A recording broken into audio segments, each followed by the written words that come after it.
भगवान विष्णु के 24 अवतार कौन से हैं? आइए जानते हैं। जब जब पृथ्वी पर कोई संकट आता है, तो भगवान अवतार लेकर उस संकट को दूर करते हैं। भगवान शिव और भगवान विष्णु जी ने कई बार पृथ्वी पर अवतार लिया है। भगवान विष्णु के 24वें अवतार के बारे में कहा जाता है कि कल्कि अवतार के रूप में उनका आना सुनिश्चित है। उनके 23 अवतार अब तक पृथ्वी पर अवतरित हो चुके हैं। इन 24 अवतार में से 10 अवतार विष्णु जी के मुख्य अवतार माने जाते हैं।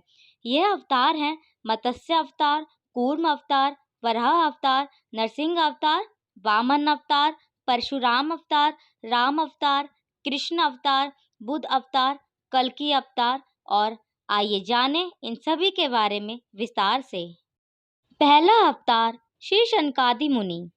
धर्म ग्रंथों के अनुसार सृष्टि के आरंभ में लोक पितामह ब्रह्मा ने अनेक लोकों की रचना करने की इच्छा से घोर तपस्या की। उनके तप से प्रसन्न होकर भगवान विष्णु जी ने तप अर्थ वाले सन नाम से युक्त होकर सनक, सनंदन, सनातन और सनंत कुमार नाम के 4 मुनियों के रूप में अवतार लिया। ये चारों प्राकट्य काल से ही मोक्ष मार्ग परायण ध्यान में लीन रहने वाले नित्य सिद्ध एवं नित्य विरक्त थे। ये भगवान विष्णु के सर्वप्रथम अवतार माने जाते हैं। दूसरा अवतार वराह अवतार। धर्म ग्रंथों के अनुसार भगवान विष्णु जी ने दूसरा अवतार वराह रूप में लिया था। वराह अवतार से जुड़ी कथा इस प्रकार है। पुरातन समय में दैत्य हिरण्याक्ष ने जब पृथ्वी को ले जाकर समुद्र में छिपा दिया, तब ब्रह्मा के नाक से भगवान विष्णु वराह रूप में प्रकट हुए। भगवान विष्णु जी के इस रूप को देखकर सभी देवताओं व ऋषि मुनियों ने उनकी स्तुति की। सबके आग्रह पर भगवान वराह ने पृथ्वी को ढूंढना प्रारंभ किया। अपनी थूथनी की सहायता से उन्होंने पृथ्वी का पता लगा लिया और समुद्र के अंदर जाकर अपने दांतों पर रखकर वे पृथ्वी को बाहर ले आए। जब हिरण्याक्ष दैत्य ने यह देखा, तो उसने भगवान विष्णु के वराह रूप को युद्ध के लिए ललकारा। दोनों में भीषण युद्ध हुआ। अंत में भगवान वराह ने हिरण्याक्ष का वध कर दिया। इसके बाद भगवान वराह ने अपने खुरों से जल को स्तंभित कर उस पर पृथ्वी को स्थापित कर दिया। तीसरा अवतार नारद अवतार। धर्म ग्रंथों के अनुसार देवर्षि नारद भी भगवान विष्णु के ही अवतार हैं। शास्त्रों के अनुसार नारद मुनि ब्रह्मा जी के 7 मानस पुत्रों में से एक हैं। उन्होंने कठिन तपस्या से देवर्षि पद प्राप्त किया है। वे भगवान विष्णु जी के अनन्य भक्तों में से एक माने जाते हैं। देवर्षि नारद धर्म के प्रचार तथा लोक कल्याण के लिए हमेशा प्रयत्नशील रहते हैं। शास्त्रों में देवर्षि नारद को भगवान का मन भी कहा गया है। श्रीमद् भागवत गीता के 10वें अध्याय के 26वें श्लोक में स्वयं भगवान श्री कृष्ण ने इनके महत्व को स्वीकार करते हुए कहा है कि देवर्षियों में मैं नारद हूँ। चौथा अवतार नर नारायण। सृष्टि के आरंभ में भगवान विष्णु जी ने धर्म की स्थापना के लिए 2 रूपों में अवतार लिया। इस अवतार में वे अपने मस्तक पर जटा धारण किए हुए थे। उनके हाथों में हंस, चरणों में चक्र एवं वक्ष स्थल में श्रीवत्स के चिन्ह थे। उनका संपूर्ण वेश तपस्वियों के समान था। धर्म ग्रंथों के अनुसार भगवान विष्णु जी ने नर नारायण के रूप में यह अवतार लिया था। पांचवा अवतार कपिल मुनि। भगवान विष्णु जी ने 5वां अवतार कपिल मुनि के रूप में लिया। इनके पिता का नाम महर्षि कर्दम व माता का नाम देवहूति था। शरशैया पर पड़े हुए भीष्म पितामह के शरीर त्याग के समय वेदज्ञ व्यास आदि ऋषियों के साथ भगवान कपिल भी वहां उपस्थित थे। भगवान कपिल के क्रोध से ही राजसागर के 60,000 पुत्र भस्म हो गए थे। भगवान कपिल सांख्य दर्शन के प्रवर्तक थे। कपिल मुनि भगवान धर्म के प्रमुख 12 आचार्यों में से एक हैं। छठा अवतार दत्तात्रेय अवतार। धर्म ग्रंथों के अनुसार दत्तात्रेय भी भगवान विष्णु के अवतार हैं। इनकी उत्पत्ति की कथा इस प्रकार है। एक बार माता लक्ष्मी, माता पार्वती व माता सरस्वती को अपने पतिव्रत्य पर अत्यंत गर्व हो गया। भगवान ने इनका अहंकार नष्ट करने के लिए लीला रची। उनके अनुसार एक दिन नारद जी घूमते घूमते देवलोक पहुंचे और तीनों देवियों को बारी बारी जाकर कहा कि ऋषि अत्रि की पत्नी अनुसुईया के सामने आपका सतीत्व कुछ भी नहीं। तीनों देवियों ने यह बात अपने स्वामियों को बताई और उनसे कहा कि वे अनुसुईया के पतिव्रत्य की परीक्षा लें। तब भगवान शंकर जी, विष्णु जी व ब्रह्मा जी साधु वेश में अत्रि मुनि के आश्रम आए। महर्षि अत्रि उस समय आश्रम में नहीं थे। तीनों ने देवी अनुसुईया से भिक्षा मांगी, मगर यह भी कहा कि आपको निर्वस्त्र होकर हमें भिक्षा देनी होगी।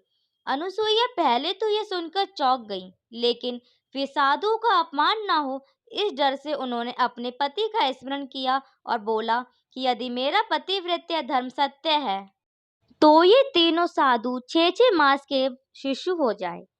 ऐसा बोलते ही त्रिदेव शिशु होकर रोने लगे। तब अनुसुईया ने माता बनकर उन्हें गोद में लेकर स्तनपान कराया और पालने में झूलाने लगी। जब तीनों देव अपने स्थान पर नहीं लौटे तो देवियां व्याकुल हो गईं। तब नारद जी ने वहां आकर सारी बात बताई। तीनों देवियां अनुसुईया के पास आई और क्षमा मांगी। तब देवी अनुसुईया ने त्रिदेव को अपने पूर्व रूप में कर दिया। प्रसन्न होकर त्रिदेव ने उन्हें वरदान दिया कि हम तीनों अपने अंश से तुम्हारे गर्भ से पुत्र रूप में जन्म लेंगे। तब ब्रह्मा के अंश से चंद्रमा, शंकर के अंश से दुर्वासा और विष्णु के अंश से दत्तात्रेय का जन्म हुआ। 7वां अवतार यज्ञ। भगवान विष्णु जी के 7वें अवतार का नाम यज्ञ है। धर्म ग्रंथों के अनुसार भगवान यज्ञ का जन्म स्वयंभू वनांतर में हुआ था।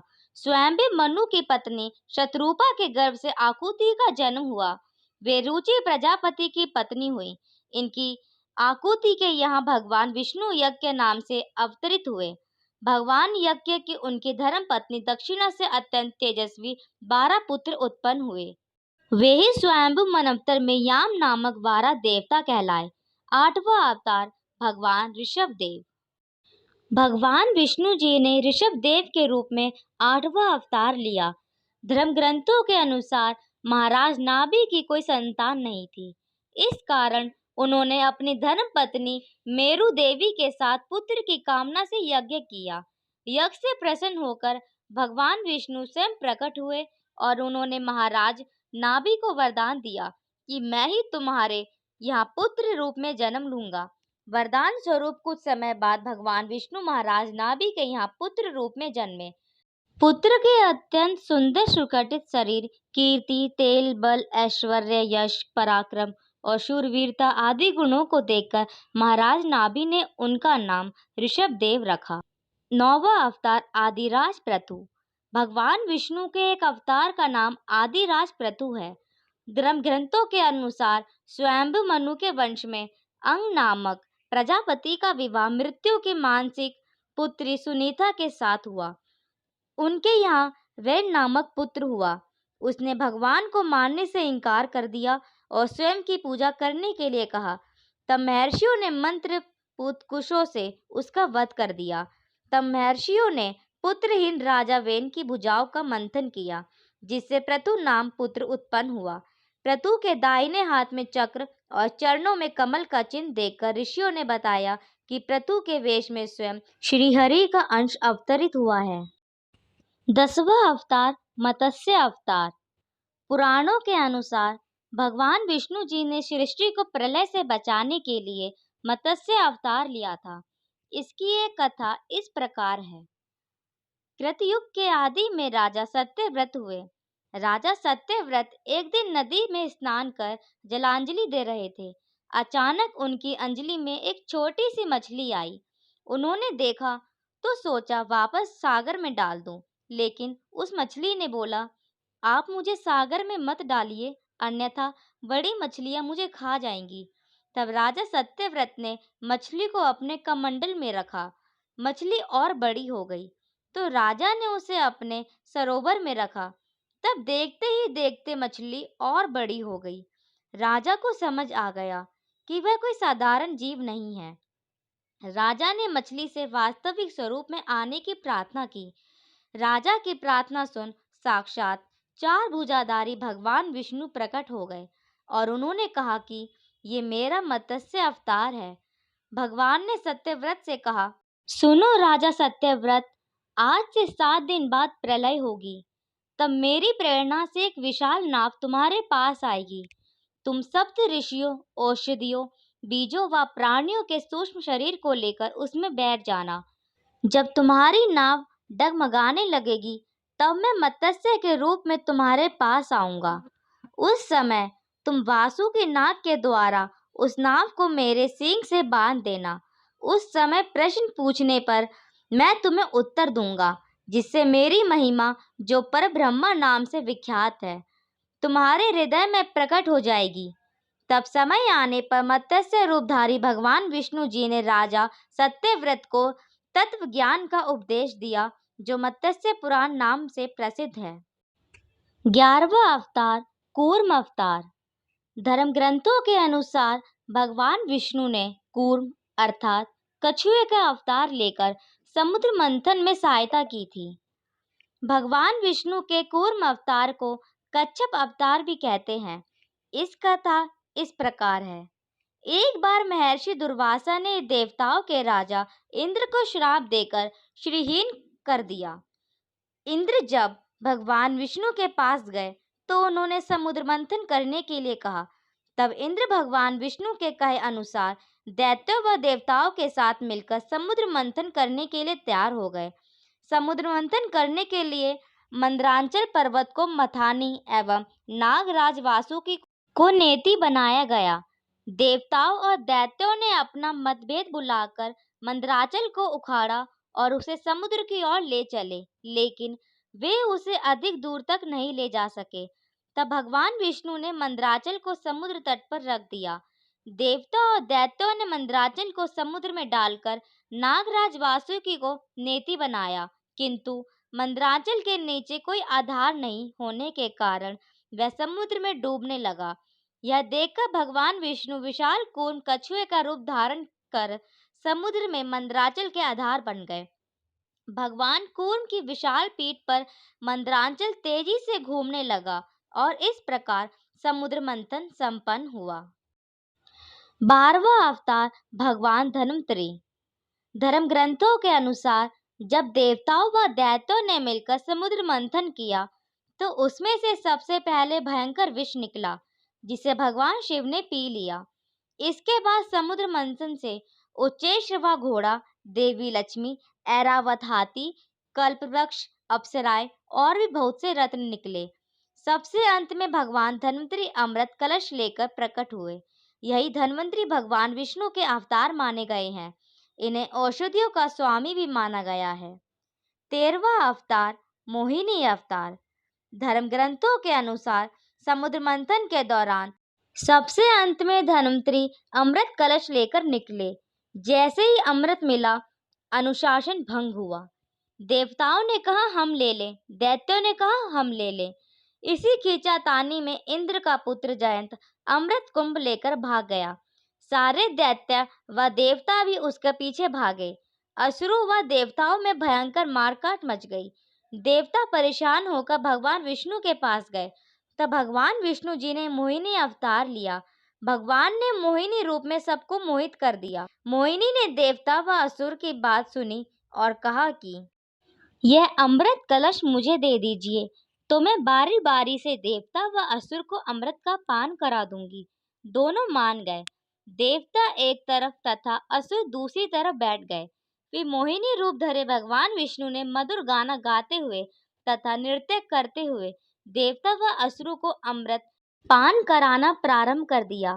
वास्तविकता में मोहिनी अमृत पान तो सिर्फ देवताओं को ही करा रही थी, जबकि असुर समझ रहे थे कि वे भी अमृत पी रहे हैं।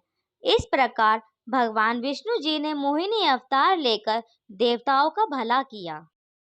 14वां अवतार भगवान नरसिंह अवतार। भगवान विष्णु ने नरसिंह अवतार लेकर दैत्यों के राजा हिरण्यकशिपु का वध किया था। इस अवतार की कथा इस प्रकार है। धर्म ग्रंथों के अनुसार दैत्यों का राजा हिरण्यकशिपु स्वयं को भगवान से भी अधिक बलवान मानता था। उसे मनुष्य, देवता, पक्षी, पशु न दिन में न रात में, न धरती पर न आकाश में, न अस्त्र से न शस्त्र से मरने का वरदान प्राप्त था। उसके राज में जो भी भगवान विष्णु की पूजा करता था उसको दंड दिया जाता था। उसके पुत्र का नाम प्रहलाद था। प्रहलाद बचपन से ही भगवान विष्णु के परम भक्त थे। यह बात जब हिरण्यकशिपु को पता चली तो वह बहुत क्रोधित हुए और प्रहलाद को समझाने का प्रयास किया, लेकिन फिर भी जब प्रहलाद नहीं माना तो हिरण्यकशिपु ने उसे मृत्यु दंड दे दिया। हर बार भगवान विष्णु के चमत्कार से वह बच गया। हिरण्यकशिपु की जब बहन होलिका, जिसे अग्नि से ना जलने का वरदान प्राप्त था, वह प्रहलाद को लेकर धधकती हुई अग्नि में बैठ गई। तब भी भगवान विष्णु की कृपा से प्रहलाद बच गया और होलिका जल गई। जब हिरण्यकशिपु स्वयं प्रहलाद को मारने ही वाला था, तब भगवान विष्णु नरसिंह का अवतार लेकर खंबे से प्रकट हुए और उन्होंने अपने नाखूनों से हिरण्यकशिपु का वध कर दिया। 15वां अवतार वामन अवतार। सतयुग में प्रहलाद के पुत्र दैत्यराज बलि ने स्वर्गलोक पर अधिकार कर लिया। सभी देवता इस विपत्ति से बचने के लिए भगवान विष्णु के पास गए। तब भगवान विष्णु ने कहा कि मैं स्वयं देव माता अदिति के गर्भ से उत्पन्न होकर तुम्हें स्वर्ग का राज्य दिलाऊंगा। कुछ समय पश्चात भगवान विष्णु ने वामन अवतार लिया। एक बार जब बलि महान यज्ञ कर रहा था, तब भगवान वामन बलि की यज्ञशाला में गए और राजा बलि से 3 पग धरती दान में मांगी। राजा बलि के गुरु शुक्राचार्य भगवान की लीला समझ गए और उन्होंने बलि को दान देने से मना कर दिया। लेकिन बलि ने फिर भी भगवान वामन को 3 पग धरती दान देने का संकल्प ले लिया। भगवान वामन ने विशाल रूप धारण कर एक पग में धरती और दूसरे पग में स्वर्ग लोक नाप लिया। जब तीसरा पग रखने के लिए कोई स्थान नहीं बचा, तो बलि ने भगवान वामन को अपने सिर पर पग रखने को कहा। बलि के सिर पर पग रखने से वह सुतल लोक पहुंच गया। बलि की दान वीरता देखकर भगवान ने उसे सुतल लोक का स्वामी भी बना दिया। इसी तरह भगवान वामन ने देवताओं की सहायता कर उन्हें स्वर्ग पुनः लौटाया। 16वां अवतार हयग्रीव अवतार। धर्म ग्रंथों के अनुसार एक बार मधु और कैटव नाम के 2 शक्तिशाली राक्षस ब्रह्मा जी से वेदों का हरण कर रसातल में पहुंच गए। वेदों का हरण हो जाने से ब्रह्मा जी बहुत दुखी हुए और भगवान विष्णु जी के पास पहुंचे। तब भगवान विष्णु जी ने हयग्रीव अवतार लिया। इस अवतार में भगवान विष्णु की गर्दन और मुख घोड़े के समान थी। तब भगवान हयग्रीव रसातल में पहुंचे और मधु कैटव का वध कर वेद पुनः भगवान ब्रह्मा को दे दिए। 17वां अवतार श्रीहरि अवतार। धर्म ग्रंथों के अनुसार प्राचीन समय में त्रिकुट नामक पर्वत की तराई से एक शक्तिशाली गजेंद्र अपने हथिनियों के साथ रहता था। एक बार वह अपनी हथिनियों के साथ तालाब में स्नान करने गया। वहां एक मगरमच्छ ने उसका पैर पकड़ लिया और पानी के अंदर खींचने लगा। गजेंद्र और मगरमच्छ का संघर्ष 1000 साल तक चलता रहा। अंत में गजेंद्र शिथिल पड़ गया और उसने भगवान श्री हरि का ध्यान किया। गजेंद्र की स्तुति सुनकर भगवान श्री हरि प्रकट हुए और उन्होंने अपने चक्र से मगरमच्छ का वध कर दिया। भगवान श्री हरि ने गजेंद्र का उद्धार कर उसे अपना पार्षद बना लिया। 18वां अवतार परशुराम अवतार। हिंदू धर्म ग्रंथों के अनुसार परशुराम भगवान विष्णु के प्रमुख अवतारों में से एक थे। भगवान परशुराम के जन्म से संबंध में 2 कथाएं प्रचलित हैं। हरिवंश पुराण के अनुसार उन्हीं में से एक कथा इस प्रकार है। प्राचीन समय में महिष्मती नगरी पर शक्तिशाली है यह वंशी क्षत्रिय कार्तवीर्य अर्जुन का शासन था। यह बहुत अभिमानी था और अत्याचारी भी। एक बार अग्निदेव ने उससे भोजन कराने का आग्रह किया। तब सहस्त्रबाहु ने घमंड में आकर कहा कि अब जहां से चाहे भोजन प्राप्त कर सकते हैं, सभी और मेरा ही राज है। तब अग्निदेव ने वनों का जलाना शुरू कर दिया। एक वन में ऋषि आपव तपस्या कर रहे थे। अग्नि ने उनके आश्रम को भी जला डाला।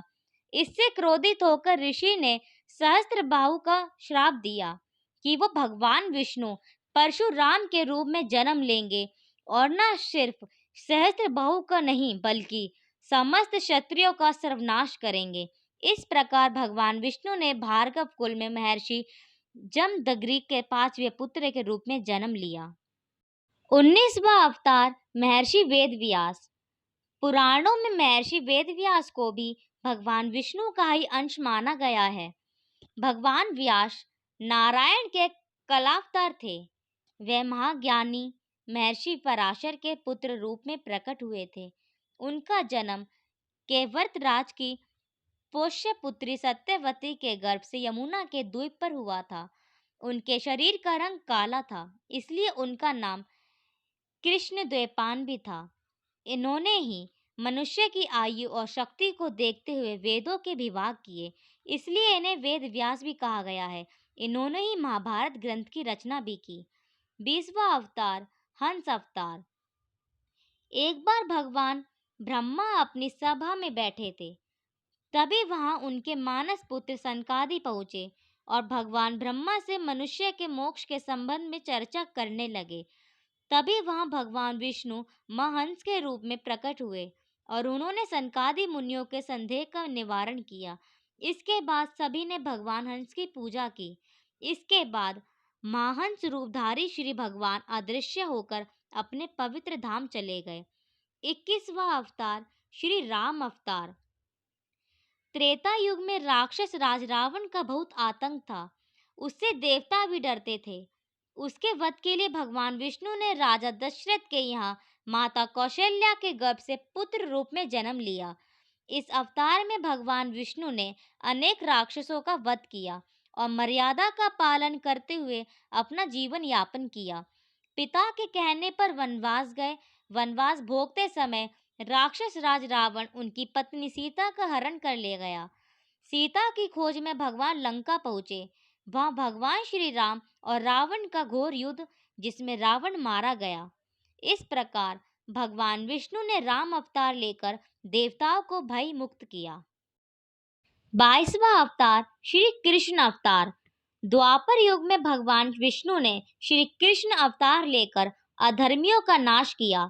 भगवान श्री कृष्ण का जन्म कारागार में हुआ था। इनके पिता का नाम वासुदेव और माता का नाम देवकी था। भगवान श्री कृष्ण ने इस अवतार में अनेक चमत्कार दिखाए और दुष्टों का सर्वनाश किया। कंस का वध भी भगवान श्री कृष्ण ने ही किया। महाभारत के युद्ध में अर्जुन के सारथी बने और दुनिया को भी गीता का ज्ञान दिया। धर्मराज युधिष्ठिर को राजा बनकर धर्म की स्थापना दी। भगवान विष्णु का ये अवतार सभी अवतारों में सबसे श्रेष्ठ माना जाता है। 23वां अवतार बुद्ध अवतार। धर्म ग्रंथों के अनुसार बौद्ध धर्म के प्रवर्तक गौतम बुद्ध भी भगवान विष्णु के ही अवतार थे, परंतु पुराणों में वर्णित भगवान बुद्धदेव का जन्म गया के समीप कीकट में हुआ, यह बताया गया है, और उनके पिता का नाम अजन बताया गया है। यह प्रसंग पुराण वर्णित बुद्ध अवतार का ही है। एक समय दैत्यों की शक्ति बहुत बढ़ गई। देवता भी उनके भय से भागने लगे। राज्य की कामना से दैत्यों ने देवराज इंद्र से पूछा कि हमारा साम्राज्य स्थिर रहे, इसका उपाय क्या है। तब इंद्र ने शुद्ध भाव से बताया कि सुस्थिर शासन के लिए यज्ञ एवं वेद विहित आचरण आवश्यक है। तब दैत्य वैदिक आचरण एवं महायज्ञ करने लगे, जिससे उनकी शक्ति और बढ़ने लगी। तब सभी देवता भगवान विष्णु के पास गए। तब भगवान विष्णु ने देवताओं के हित के लिए बुद्ध का रूप धारण किया। उनके हाथ में मार्जनी थी और वे मार्ग पर बुराते हुए चलते थे। इस प्रकार भगवान बुद्ध दैत्यों के पास पहुंचे और उन्हें उपदेश दिया कि यज्ञ करना पाप है। यज्ञ से जीव हिंसा होती है। यज्ञ की अग्नि से कितने ही प्राणी भस्म हो जाते हैं। भगवान बुद्ध के उपदेश से दैत्य प्रभावित हुए। उन्होंने यज्ञ व वैदिक आचरण करना छोड़ दिया। इसके कारण उनकी शक्ति कम हो गई और देवताओं ने उन पर हमला कर अपना राज्य पुनः प्राप्त कर लिया। 24वां अवतार कल्कि अवतार। धर्म ग्रंथों के अनुसार कलयुग में भगवान विष्णु कल्कि रूप में अवतार लेंगे। कल्कि अवतार कलयुग व सतयुग से संधि काल में होगा। यह अवतार 64 कलाओं से युक्त होगा। पुराणों के अनुसार उत्तर प्रदेश के मुरादाबाद जिले के शंबल नामक स्थान पर विष्णु यशा नामक तपस्वी ब्राह्मण के घर भगवान कल्कि रूप में जन्म लेंगे। कल्कि देवदत्त नामक घोड़े पर सवार होकर संसार से पापियों का विनाश करेंगे और धर्म की पुनः स्थापना करेंगे।